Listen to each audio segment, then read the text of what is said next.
Hello everyone, welcome back to Rohit sir classes.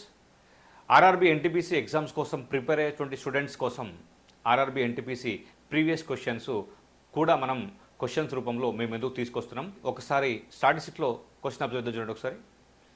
The variance of a set of data is 196, then find the standard deviation. ఒక data యొక్క విస్తృతి 196 అయితే దాని యొక్క ప్రామాణిక విచలనం ఎంత అన్నాడు. అంటే ప్రామాణిక విచలనానికి విస్తృతికి రెండింటి మధ్య లింక్ అయితే ఉంటుంది, ఒకదానికోటి ఇంటర్లేషన్ ఉంటుందనే విషయం గుర్తుపెట్టుకోండి. అయితే ఇప్పుడు మనం స్టాండర్డ్ డేవియేషన్ ఫైండ్ అవుట్ చేయాలంటే ఫార్ములా ఏంటంటే అండర్ రూట్ ఆఫ్ వేరియన్స్ అనే విషయం గుర్తుపెట్టుకోవాలి. So under root of variance అంటే ఇప్పుడు స్టాండర్డ్ డీవియేషన్ కావాలంటే వేరియన్స్ వాల్యూ ఎంత ఇచ్చాడు, 196 ఇచ్చాడు. So under root of 196 value ఎంత అంటే 14. అంటే ఇక్కడ స్టాండర్డ్ డీవియేషన్ ఎంత అంటే ఇక్కడ మనకి 14 అయితే అవుతుంది. ఈ క్వశ్చన్ ఆన్సర్ కింద కామెంట్ రూపంలో తెలియజేయండి. ఇలాంటి మరిన్ని ఇంట్రెస్టింగ్ వీడియోస్ కోసం డెఫినెట్గా రోహిత్ సార్ క్లాసెస్ని ఫాలో అవ్వండి. Thank you.